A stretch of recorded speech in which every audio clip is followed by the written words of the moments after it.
أعوذ بالله من الشيطان الرجيم بسم الله الرحمن الرحيم قل هو الله أحد الله الصمد لم يلد ولم يولد ولم يكن له كفوا أحد وقال الله تبارك وتعالى وقالت اليهود عزير ابن الله وقالت النصارى المسيح ابن الله ذلك قولهم بأفواههم يضاهئون قول الذين كفروا من قبل قاتلهم الله أنى يؤفكون۔ قابل صد احترام سامعین گرامی، 25 دسمبر کی آمد ہے۔ 25 دسمبر کا دن عیسائیت کے لیے دنیا بھر میں عید کا دن ہوتا ہے۔ اسے عیسائی لوگ کرسمس ڈے کے نام سے بھی موسوم کرتے ہیں، اور عیسائی عقیدے اور نظریے کے مطابق 25 دسمبر کو سیدنا عیسیٰ علیہ السلام کی پیدائش ہوئی، اور عیسائیت کے دیگر عقائد اور نظریات کے مطابق جیسا کہ قرآن بھی اس بات کا شاہد ہے کہ عیسیٰ علیہ السلام معاذ اللہ اللہ کے بیٹے ہیں۔ گویا عیسائیوں کے ہاں 25 دسمبر کو اللہ کے ہاں بیٹے کی ولادت ہوئی۔ ایک ہوتا ہے کسی کو بنانا، اور ایک لفظ ہوتا ہے بیٹے کو جنم دینا، پیدا کرنا۔ تو عیسائیت جو ہے عیسیٰ علیہ السلام اور رب العالمین کے بارے میں یہ جنم کا الفاظ استعمال کرتے ہیں کہ اللہ تعالیٰ نے اس دن عیسیٰ علیہ السلام کو جنم دیا۔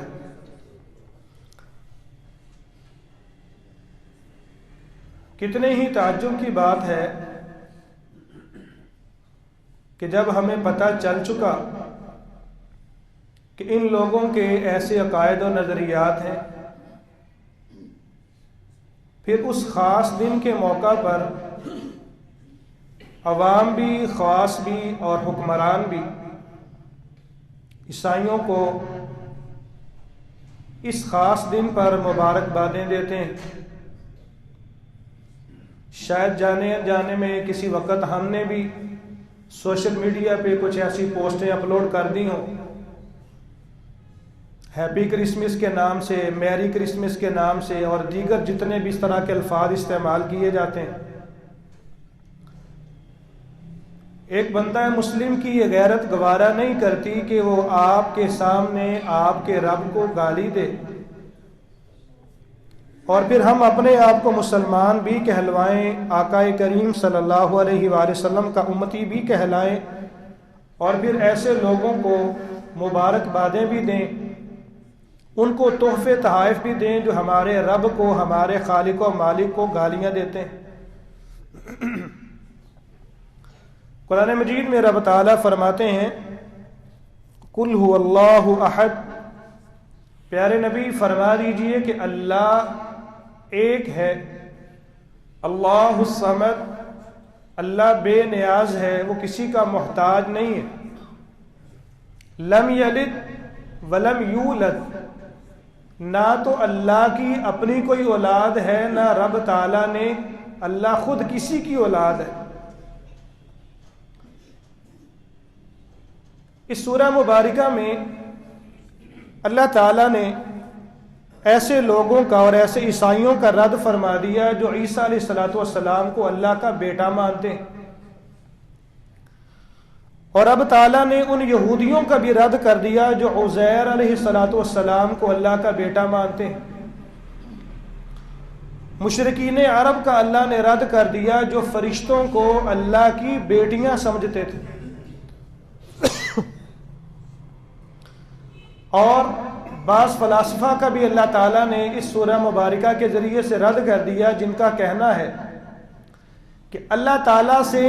10 قسم کی 10 عقول 10 عقلیں نکلی ہیں، اور پھر وہ 10 عقلیں اس کائنات کا جتنا نظام ہے اس کو وہ چلا رہی ہیں اور اس کو مینج کر رہی ہیں۔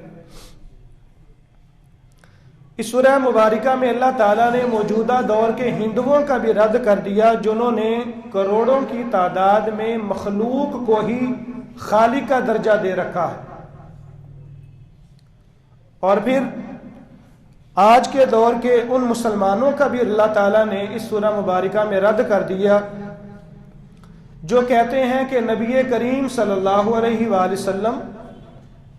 اور ائمہ اہل بیت رضوان اللہ تعالی علیہم اجمعین وہ اللہ کے ذاتی نور سے پیدا کیے گئے ہیں۔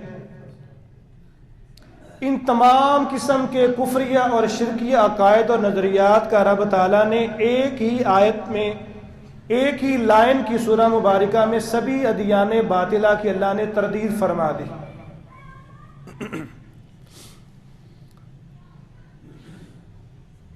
عیسیٰ علیہ الصلوۃ والسلام کو اللہ کا بیٹا ماننا، یا یہودیوں کے عقائد اور نظریات کے مطابق عزیر علیہ الصلوۃ والسلام کو رب تعالیٰ کا بیٹا گرداننا، گویا کہ یہ اللہ کے عذاب کو دعوت دینے کے مترادف ہے۔ قرآن مجید میں رب تعالیٰ فرماتے ہیں وَقَالُوا اتَّخَذَ الرَّحْمَنُ وَلَدًا لَقَدْ جِئْتُمْ شَيْئًا إِدًّا، یہ کہتے ہیں کہ رحمان کی اولاد ہے۔ رب تعالیٰ فرماتے ہیں کہ تم یہ معمولی بات سمجھتے ہو لیکن یہ بہت بڑی بات ہے۔ تکاد السماوات یتفطرن من، قریب ہے کہ اس ایک جملے کی وجہ سے اللہ کے غضب کا شکار ہو کے آسمان پھٹ جائے۔ وتنشق الارض، زمین کا سینہ شق کر دیا جائے، زمین پھٹ جائے۔ وتخر الجبال حدا، اور یہ پہاڑ جو ہیں یہ بھی ریزہ ریزہ ہو جائے۔ ان دعوا للرحمن ولدا، یہ لوگ یہ نظریہ رکھتے ہیں کہ رحمان کی اولاد ہے۔ وما ينبغي للرحمن ان يتخذ ولدا، حقیقت یہ ہے کہ اللہ کے لائق ہی نہیں ہے اللہ تعالیٰ کسی کو اپنی اولاد بنا لے۔ رسول اللہ صلی اللہ علیہ وآلہ وسلم کے نازل ہونے والے قرآن میں اور سورہ کہف جو ہم ہر جمعے پڑھتے ہیں اور امید ہے کہ ہم پڑھ چکے ہوں گے، اس سورہ مبارکہ میں بھی رب تعالیٰ فرماتے ہیں کبرت کلمۃ تخرج من افواہہم،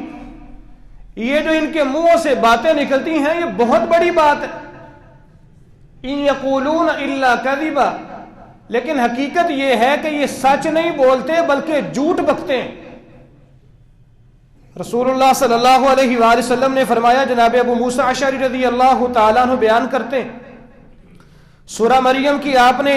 88 سے 92 نمبر آیات کا ترجمہ مفہوم سن چکے۔ ان آیات سے پتہ چلتا ہے کہ اس طرح کا نظریہ رکھنا، ایسے عقائد رکھنا جس طرح کی عیسائیت کے عقائد اور نظریات ہیں، یہ اللہ کے عذاب کو دعوت دینے کے مترادف ہے، اور یہ اتنی کبھی بات ہے کہ جس سے زمین و آسمان کا نظام درہم برہم ہو جائے، زمین و آسمان تباہ و برباد ہو جائیں۔ لیکن رب تعالیٰ کتنی حلیم ذات ہے، تحمل والی، برداشت کرنے والی، بردباری والی ذات ہے۔ اللہ اپنے کامل علم کے ذریعے سے دیکھ رہا ہے، سن رہا ہے کہ یہ میرے ہاتھوں سے پیدا کیے گا انسان میرے بارے میں یہ دعویٰ کرتا ہے کہ فلاں فلاں اللہ کا بیٹا ہے، فلاں اللہ کا شریک ہے۔ اور حدیث قدسی آنے والی ہے جس میں اللہ خود کہتے ہیں کہ آدم کا بیٹا مجھے گالی دیتا ہے جب کہتا ہے کہ میری فلاں فلاں اولاد ہے۔ اپنی آنکھوں سے دیکھنا، کانوں سے سننا کہ فلاں بندہ مجھے گالی دیتا ہے، اس کے باوجود کچھ نہ کہنا، دن رات کا نظام ترتیب سے چلاتے رہنا، رزق دیے جانا اور عافیت سے رکھنا، انسان کو معافیاں دیتے رہنا، یہ اللہ تعالیٰ کے انتہائی صبر کرنے کی اور تحمل مزاجی کی بہت بڑی دلیل ہے۔ رسول اللہ صلی اللہ علیہ وآلہ وسلم نے فرمایا، صحیح بخاری کتاب الادب کے اندر 6099 نمبر روایت، آپ نے فرمایا کہ لیس احد اصبر علی اذن سمعه من اللہ انہم لیدعون له ولدا وانہ لیعافیہم ویرزقہم۔ اللہ سے بڑی ذات معاف کرنے والی، برداشت کرنے والی اور صبر سے کام لینے والی کوئی ذات نہیں ہے، جبکہ رب تعالیٰ اپنی آنکھوں سے دیکھ رہا ہے، اپنے کانوں سے سن رہا ہے کہ یہ انسان اللہ کے بارے میں کس طرح کی غلیظ باتیں بکتے ہیں، اس کے باوجود رب تعالیٰ ان کو رزق بھی دے رہا ہے، رب تعالیٰ ان کو عافیت سے بھی رکھے ہوئے ہیں۔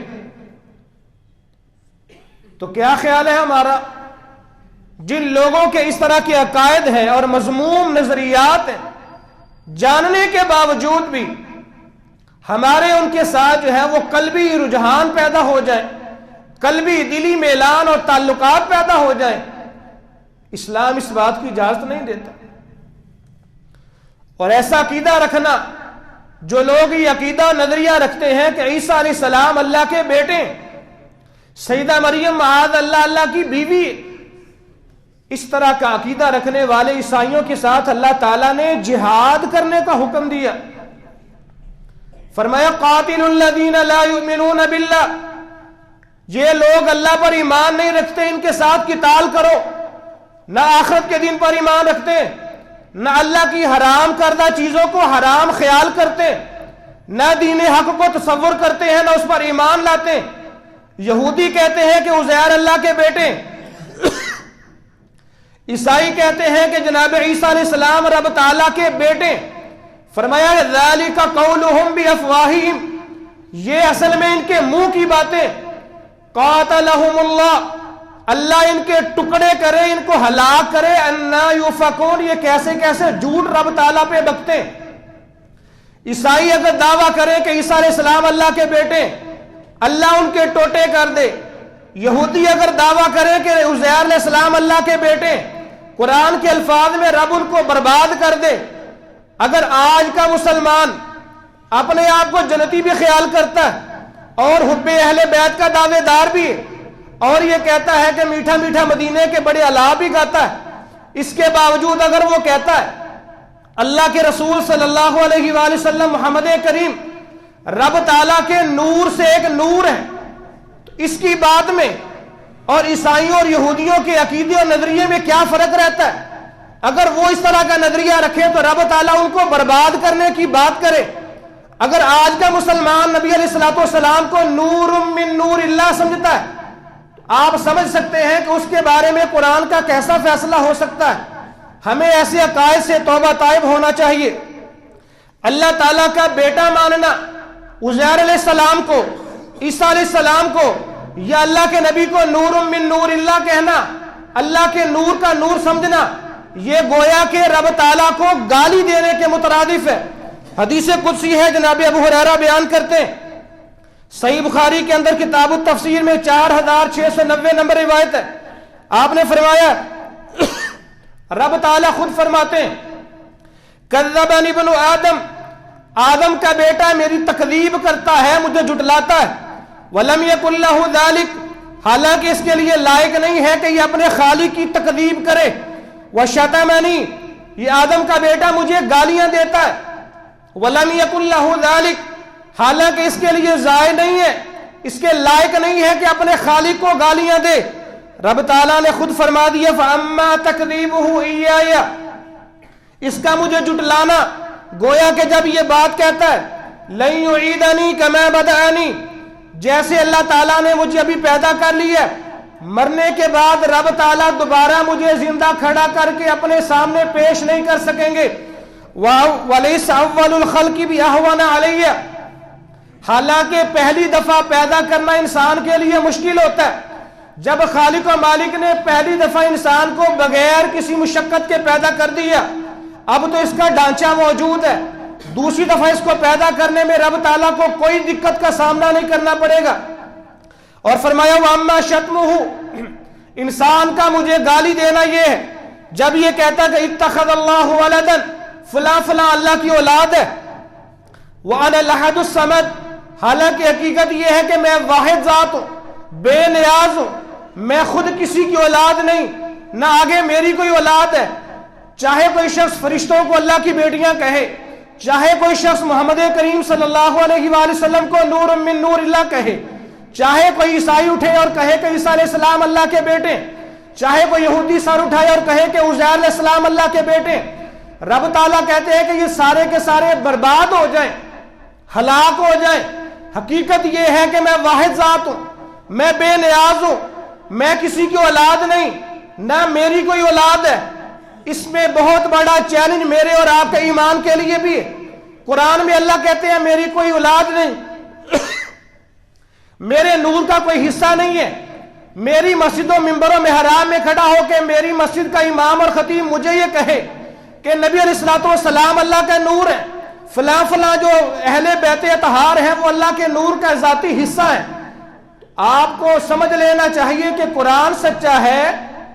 یا میری مسجد کا کھڑے ہونے والا امام یا خطیب یہ بات سچی کرتا ہے۔ ہمیں ایسے لوگوں کی بھی اصلاح کرنی چاہیے اور اپنے ایمان کی بھی اصلاح کرنی چاہیے۔ عیسیٰ علیہ الصلوۃ والسلام کے بارے میں اس طرح کا نظریہ رکھنا یہ غلو ہے، اعتدال سے ہٹا ہوا معاملہ ہے۔ اور قرآن مجید میں رب تعالیٰ نے عقیدہ تثلیث کی مکمل نفی کی ہے۔ عیسائیوں کا عقیدہ ہے کہ تین الہ ہیں، تین الہ ہیں یا تینوں ہی خدا ہیں۔ سورہ نساء میں رب تعالیٰ فرماتے ہیں یا اہل الکتاب لا تغلوا فی دینکم، اہل کتاب دین میں غلو نہ کرو، ولا تقولوا علی اللہ الا الحق، اللہ پہ جو بھی بات کرو حق پر مبنی بات کرو۔ انما المسیح عیسی ابن مریم رسول اللہ، جناب عیسیٰ علیہ السلام ابن مریم ہے، اللہ کے رسول ہے، اللہ کا کلمہ ہے اور اللہ کی جانب سے پھونکی گئی روح ہے۔ فرمایا لا تقولوا ثلاثہ، یہ نہ کہو کہ رب تین ہے، عیسیٰ علیہ السلام بھی رب ہیں، ان کی والدہ سیدہ مریم بھی رب ہیں، اور خالق و مالک اللہ تعالیٰ کو رب تو ماننا ہی ہے۔ فرمایا کہ انما اللہ الہ واحد، حقیقت یہ ہے کہ تم سب کا رب ایک اللہ ہے۔ سبحانہ ان یکون لہ ولد، اللہ پاک ہے ان عقائد سے۔ کوئی شخص یہ کہے کہ اللہ کی کوئی اولاد ہے، لہ ما فی السماوات وما فی الارض، آسمان میں جو کچھ ہے، زمین میں جو کچھ ہے، رب تعالیٰ سب کا خالق ہے، مالک ہے، رازق ہے، لیکن کسی کو اس کا اولاد کہہ دینا یہ بہت بڑا شرک ہے۔ رب تعالیٰ ہمیں محفوظ فرما لے۔ قرآن مجید میں رب تعالیٰ فرماتے ہیں کہ عیسیٰ علیہ السلام اللہ کے بیٹے ہیں، اللہ کے بیٹے نہیں ہیں بلکہ اللہ کے بندے۔ سورہ مائدہ کی 75 نمبر آیت میں فرما دیا مل مسیح ابن مریم الا رسول، عیسیٰ علیہ السلام اللہ کے بیٹے نہیں ہیں بلکہ اللہ کے رسول ہیں۔ قد خلت من قبلہ الرسل، آپ سے پہلے بھی بہت سارے انبیاء گزر چکے۔ وامہ صدیقہ، اور جناب عیسیٰ علیہ السلام کی والدہ محترمہ سچی عورت ہے، پاک دامنہ عورت ہے۔ عیسائیوں کے گروہ کا یہ نظریہ ہے کہ عیسیٰ علیہ السلام جناب سیدہ مریم کا ایک چرواہے کے ساتھ ناجائز تعلق قائم ہوا، اور اس حرام زدگی کی پیداش میں جناب عیسیٰ علیہ السلام پیدا ہوئے۔ اس وجہ سے وہ قرآن کی آیات کا انکار کرتے ہیں اور وہ کہتے ہیں کہ عیسیٰ علیہ السلام کا باپ موجود ہے، جبکہ رب تعالیٰ نے اس سے منع فرما دیا۔ فرمایا کہ وہ انسان تھے، اللہ کے بیٹے نہیں تھے۔ کانا یاکلان الطعام، وہ دونوں کھانا کھاتے تھے، دونوں کھانا کھاتے تھے۔ میں اور آپ یہ سمجھ سکتے ہیں کہ ہمیں کھانا حاصل کرنے کے لیے کن کن محتاجیوں کا سامنا کرنا پڑتا ہے۔ سب سے پہلے کیسے گندم اگائی جاتی ہے، اس کو پیدا کیا جاتا ہے، آٹا تیار کیا جاتا ہے، پھر ہمیں کھانا کھانے کو ملتا ہے۔ کھانا نہ ملے ہمیں بھوک محسوس ہوتی ہے، بھوک محسوس کرتے ہیں، پیاس محسوس کرتے ہیں۔ تو فرمایا کہ یہ بہت بڑی محتاجی ہے۔ اللہ ان تمام تر عیبوں سے اور محتاجیوں سے پاک ذات ہے۔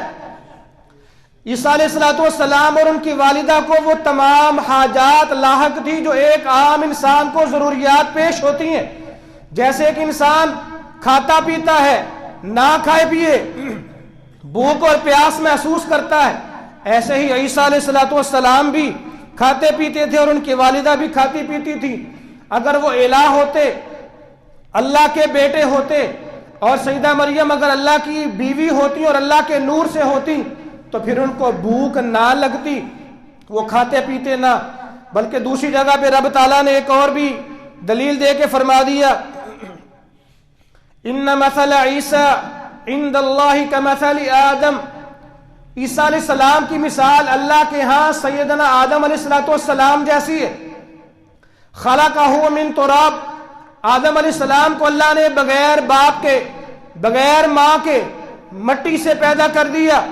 ایسے ہی رب تعالیٰ نے جناب عیسیٰ علیہ السلام کو بغیر باپ کے پیدا کر کے دکھا دیا۔ ان کی تو پھر بھی والدہ موجود ہے، اور جناب آدم علیہ السلام کو اللہ نے بغیر ماں کے بغیر باپ کے مٹی سے پیدا کر کے دکھا دیا۔ رب تعالیٰ کے لیے کوئی بعید نہیں ہے، کوئی مشکل نہیں ہے۔ غیر مسلموں کے ساتھ تعلقات کیسے ہونے چاہیے، ان کے بارے میں اسلامی احکامات بھی ہمیں یاد رکھنے چاہیے۔ کفار سے محبت کرنا اور یارانے لگانا، دلی طور پر ان کے ساتھ بہت زیادہ گہرا تعلق قائم کر لینا، اپنے راز کی باتیں ان سے شیئر کرنا، یہ تمام تر باتیں قرآن مجید کی روشنی میں حرام ہیں۔ کفار کو پروٹوکول دینا اور اسلامی حکومت کے اندر بڑے بڑے عہدوں پہ ان کو فائز کرنا، عیسائیت کو ان تمام تر باتوں سے قرآن نے منع کر دیا ہے۔ رسول اللہ صلی اللہ علیہ وآلہ وسلم نے فرمایا کہ لا تبدأوا اليہود والنصارى بالسلام، یہودیوں اور عیسائیوں کو سلام بلانے میں پہل نہ کرو۔ جب راستے میں آتے جاتے تمہارا کسی عیسائی سے سامنا ہو جائے، یہودی سے سامنا ہو جائے، ان کو راستہ نہ دو، بلکہ ان کے لیے راستہ تنگ کر دو کہ وہ نیچے سے ہو کے گزرے، اور ایک مسلمان کی شان ہے کہ وہ کھلے راستے پہ بڑی آسانی سے گزر جائے۔ جناب ابو موسیٰ اشعری رضی اللہ تعالیٰ عنہ، انہوں نے ایک عیسائی کاتب رکھ لیا، اور جناب عمر فاروق رضی اللہ تعالیٰ کو جب پتہ چلا کہ جناب ابو موسیٰ اشعری رضی اللہ تعالیٰ عنہ نے ایک عیسائی کاتب کو اپنی نگرانی میں رکھ لیا، جناب عمر رضی اللہ تعالیٰ عنہ ان کو ڈانٹا اور فرمایا کہ آپ کو قرآن کے یہ الفاظ یاد نہیں ہیں، لا تتخذوا بطانة من دونکم، کہ اپنے اہل اسلام میں سے کفار کو دلی رازدان نہ بناؤ۔ جناب ابو موسیٰ اشعری رضی اللہ تعالیٰ عنہ کہنے لگے کہ امیر المومنین، اس بندے نے اپنا کام کرنا ہے اور اجرت لینی ہے، اس کے اندر رازداری والی بات نہیں ہے۔ فرمایا کہ قرآن کی آج سامنے آنے کے بعد پھر بھی تم کیل و کال سے اور تعویلوں سے کام لیتے ہو۔ جناب عمر رضی اللہ تعالیٰ عنہ نے اپنے ماتحت جو گورنر تھے ابو موسیٰ اشعری رضی اللہ تعالیٰ عنہ، ان کو ڈانٹ پلا دی اور اس سے منع کر دیا۔ اس سے ہمیں بھی پتہ چلتا ہے کہ اسلامی حکومت کے اندر کسی بھی کافر کو، کسی بھی عیسائی کو، کسی بھی بڑے عہدے پہ فائز نہیں کرنا چاہیے۔ لیکن ستم کی بات یہ ہے کہ آج ہم کہتے تو اسلامی ملک ہے اپنے آپ کو، اور حکومت کی سرپرستی میں ان لوگوں کے لیے باقاعدہ سے کوٹا رکھا جاتا ہے، اور اس وقت ہمارے بڑے بڑے عہدوں پہ ایسے غیر مسلم لوگ موجود ہیں، اور یہی وجہ ہے کہ پھر آئے دن رب تعالیٰ کی ناراضگی کی صورت میں مختلف عذابات کا سامنا کرنا پڑتا ہے۔ رب تعالیٰ سے دعا ہے کہ خالق و مالک ہمیں قرآن و سنت کی تعلیمات پر عمل پیرا ہونے کی توفیق عطا فرمائے۔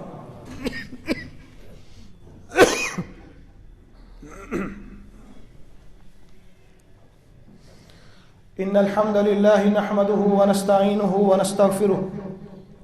ونؤمن به ونتوکل علیہ ونعوذ باللہ من شرور انفسنا ومن سیئات اعمالنا، من يهده الله فلا مضل له ومن يضلل فلا هادي له،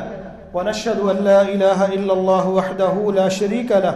ونشهد ان محمدا عبده ورسوله۔ کفار کے ساتھ تعلقات میں ایک پہلو یہ بھی یاد رکھنا چاہیے کہ کفار کے جو بھی مذہبی تہوار ہوں، بعض دفعہ علاقائی تہوار ہوتے ہیں، معاشرے میں رہتے ہوئے جیسے ہمارے پہاڑی علاقوں میں لوگ رہتے ہیں، ان کے ہاں اپنے علاقے کے اعتبار سے کئی سارے تہوار پائے جاتے ہیں۔ اگر کسی علاقے میں کوئی عیسائی رہتے ہیں اور ان کا کوئی علاقائی تہوار ہے، اس کے اندر آپ ان کی خوشی میں شریک بھی ہو سکتے ہیں، ان کو وش بھی کر سکتے ہیں، لیکن جو تہوار مذہبی تہوار ہو، چاہے وہ عیسائیوں کے بارے میں ہے، چاہے یہودیت سے تعلق رکھتا ہے، ان کے مذہبی تہوار میں شرکت کرنا اسلامی نقطہ نظر سے حرام ہے، ان کو مبارکباد دینا یہ بھی حرام ہے۔ امام ابن قیم رحمہ اللہ فرماتے ہیں کہ کفار کی عید پر انہیں مبارکباد دینا یہ ایسے ہی ہے جیسے کسی شخص کو صلیب کے آگے، جو عیسائیوں کا نشان ہے صلیب کے آگے سجدہ کرنے پر مبارکباد پیش کرنے جیسا کبیرہ گناہ ہے۔ اور کہتے ہیں کہ امام مالک وغیرہ کا یہ نظریہ ہے، ایک تربوز، جس تربوز کو زمین سے اللہ نے پیدا کیا، انسان صرف اس کو لیتا ہے اور کفار کے مذہبی تہوار میں جا کے ان کو پیش کر دیتا ہے یا ان کو کاٹ دیتا ہے، اس کو ذبح کر دیتا ہے۔ امام مالک رحمہ اللہ کا یہ فتویٰ ہے کہ یہ کسی مسلمان کو ذبح کرنے سے کبھی زیادہ گناہ ہے، کہ کیک لینا تو انسان خود بناتا ہے اور دیگر چیزیں ہم خود بنا کے لے کر جاتے ہیں، لیکن فرمایا کہ وہ چیز جس کو اللہ نے پیدا کیا ہے، مٹی سے پیدا کیا تربوز کو، یا ایک انڈا لے جانا اور کفار کو ان کے مذہبی تہواروں پہ پیش کرنا یا اس کو کاٹنا، کہتے ہیں کہ جیسے کہ مسلمان کو ذبح کرنے کا گناہ ہے، یہ اس سے کہیں بدترین گناہ ہے۔ رب تعالیٰ سے دعا ہے کہ خالق و مالک ہمیں اس طرح کی تمام کبیرہ گناہوں سے محفوظ فرمائے۔ سبحان ربک رب العزت عما یصفون وسلام علی المرسلین والحمد للہ رب العالمین۔